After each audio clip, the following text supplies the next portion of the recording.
So much so. Pretty sure nobody would have said anything until you mentioned it. Now people will notice. That's how it goes.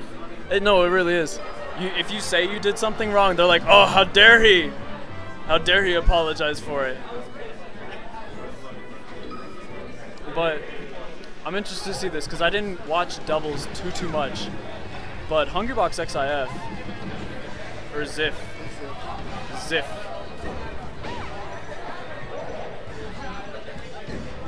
I'm interested to see how that goes. I'll tell you one thing. Kid theory's got to be proven. Take it to the test to the full limit right here. The same thing we were talking about a little earlier. Because this man said that Green Team's been winning on stream, all except for one game. And if I were to take a stab in the dark, I wouldn't put my money on the Green Team right now. That's just me. So let's see how this goes. I don't know. Green Team needs 6 games. Wait, oh man. I'm dead serious. Because they're coming back from losers. Bracket of alternative success. Woo! Yeah, they're gonna need 6 games. You know, there's another tournament, right? Today's not the end of the world. I'm not gonna sit here and say it's impossible because no, it's totally possible. But it's this is a GameCube with controllers plugged into it and Melee in the disc slot. Anything can happen.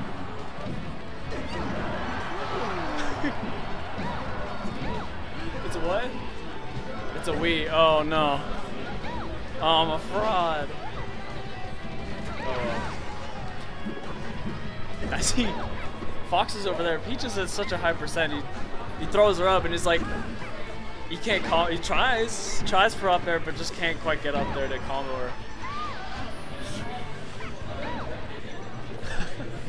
Did Fox just get thrown into Peach and just kind of did a little damage because he just got the bodies hit each other. Dead body weight.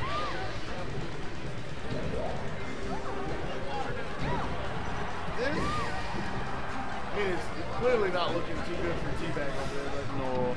I'm thinking a lot of the problems, they've spent a lot of the game in the one-on-one scenarios, and you're just going to find huge mismatches in one-on-one. Yeah, because like Fox has been over with Peach, and that means T-Bag's been playing against Hungrybox. And of all the matches they could have, that's the worst one they can have. But I think any one of them, any one-on-one, doesn't work too well. So they want to try to keep it in a 2-on-2 scenario, yeah, 2-on-1. I'd like to have Fox again.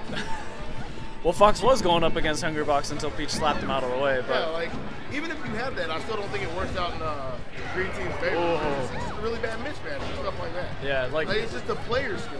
Yeah, maybe with Hungrybox just run away. Just kind of run away and see if you can 2v1 him. I mean, you can do that. It's a Puff. Puff is not the fastest character in the game. Puff is very agile and special around it, but she's not very mobile. Yeah. But the counter to that is what you see right there, which is Hungrybox has spent a lot of the time on point to avoid stuff like that. Good punish on the force, man. That was a raw punish. And he's okay getting punished on his own because they have a 3-stock lead, 3-2. Yeah, and there he goes. 4-1. And there he goes. And there they go.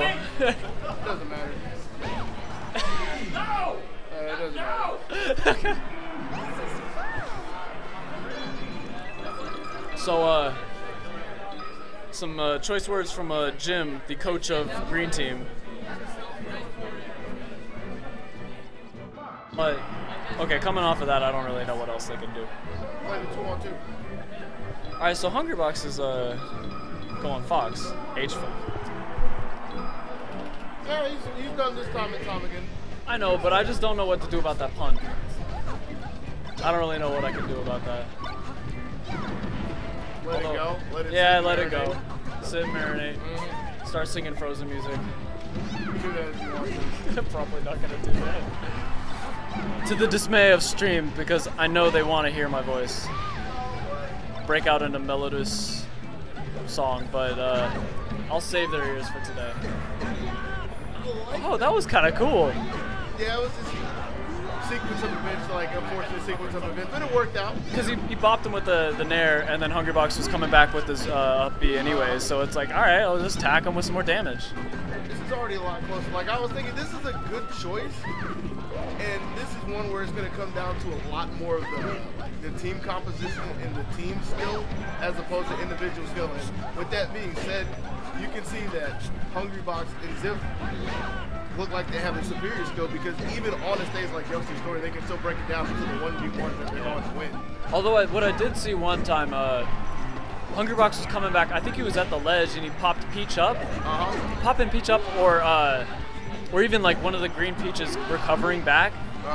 And Ziff just like turned for half a second from their Fox and just ferried him back off the stage. Like, I think their Red Team's team awareness is actually really good. But I do agree with you in the stage being better because like they were breaking down into the 1v1. This is so small, it's a lot harder to do that. So like, if like, yeah, they're both on one side doing 1v1s, but if one player decides to turn around for like half a second, he's already at the other 1v1 going on. That's all it takes. All right. And Chad, with that up smash, actually giving Green Team a lead. Solid one-stop lead. A lead.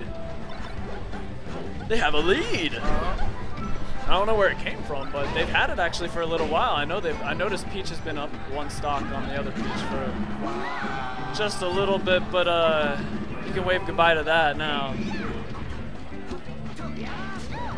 They can still. Okay. It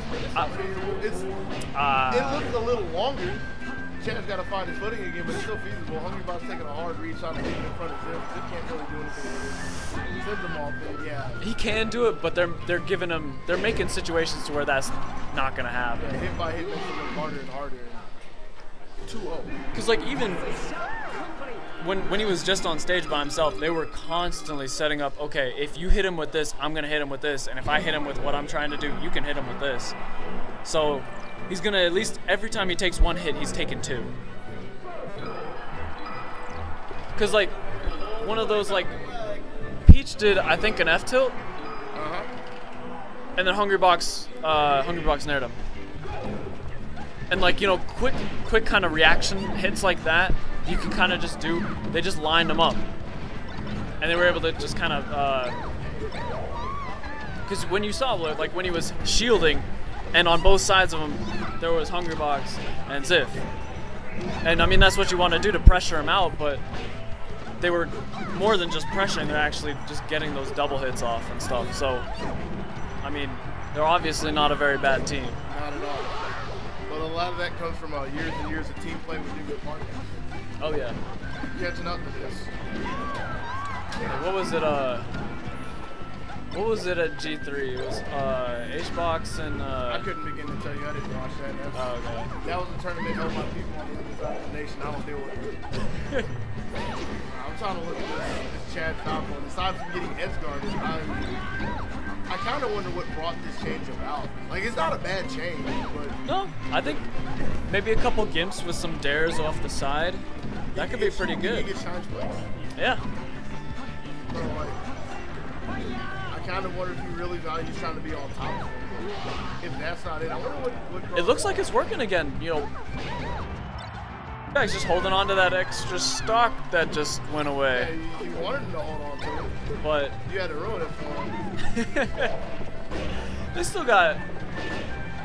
Yeah, they do technically have a lead if you're trying to do it on the math. Yeah, but if you're doing the math, but that's not really much point because you do the math and half a second later, now they're down a stock.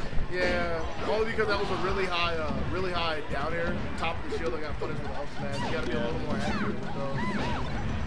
And I think you, at that percent, it wouldn't have mattered, but I mean, you know, being up on a platform, getting up smashed can't hurt either. Yeah, that stuff always matters. And I mean, I like seeing. I did like the Falco change, because it was really doing some work, and it still is. But I feel like it's not as safe. It's more one-sided with Falco. If you're not, wait, what? What just happened? They took a game, but then they almost took a game. I didn't look at the clock. They're pretty much probably going to take this game barring some kind of crazy accident, which didn't happen, but they have one huge problem. they have to play in the 2 counter picks. So no Yeah. matter what happens, they have to play in the Hungry Box's Buffalo. Yeah. Because, like, okay, so he lost with this now, so he's just going to go back to Puff. He doesn't even have to right now if he doesn't want to, but there you go. It's like, why not? Pick a big stage, because I'm pretty sure the only reason he really even considered Fox or even toyed with Fox was didn't want to have to deal with 4 characters that take up a lot of space, or 3 characters that take up a lot of space against him. Oh. Yeah. He changed side B into arrest. That was sexy, because that was just at the start of the game, and now they're already down a whole stock. That's pretty huge. Although that's bigger right there, getting the yeah. second one. And then I was gonna say Pete sitting at 100% makes it to where the first rest wasn't that big of a deal. and also like credit to Teabag, like he's doing the whole 1v1 with Ziff, and he's doing a pretty good job now. He's really found his footing in that, because you look away in like the first 2 games, like the ones they won, you'd be looking at Ziff and Peach, and Teabag's just getting bopped around by like fairs and nairs, and you see him just kind of getting hit around, and then Hungrybox would just knock him back over to Ziff, and then Ziff would give him some more treatment. But not now. Ziff and Teabag's been doing a lot of work. He's really a volatile character, or a volatile player. He's been like that for a while, and fairly inconsistent results where, Not really great punish, but I mean, up in the air, like you were just looking to get a hit. I mean, he could have had the time, but it's a question of could Chad hold Ziff off long enough to get a big punish, but it's a Peach punish at that point. Yeah. Like maybe a down smash, like that one there.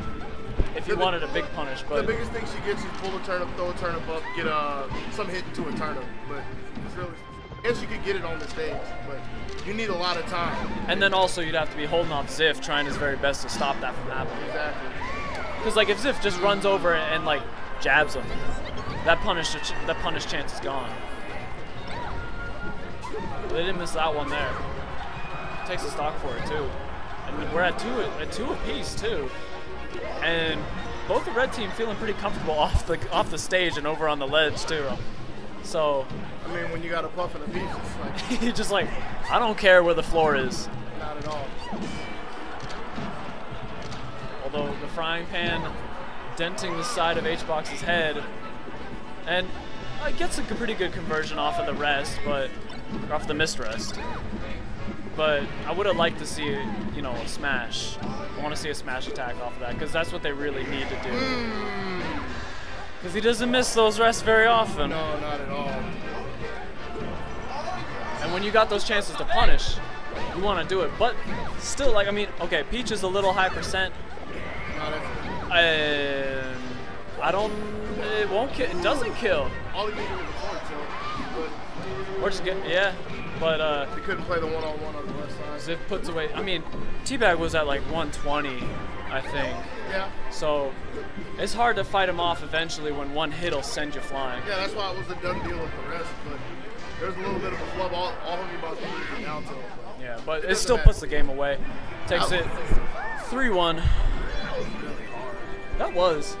And like, Teabag and Chad, no slouch. They made that hard for them too. I just think 6 games is not going to happen.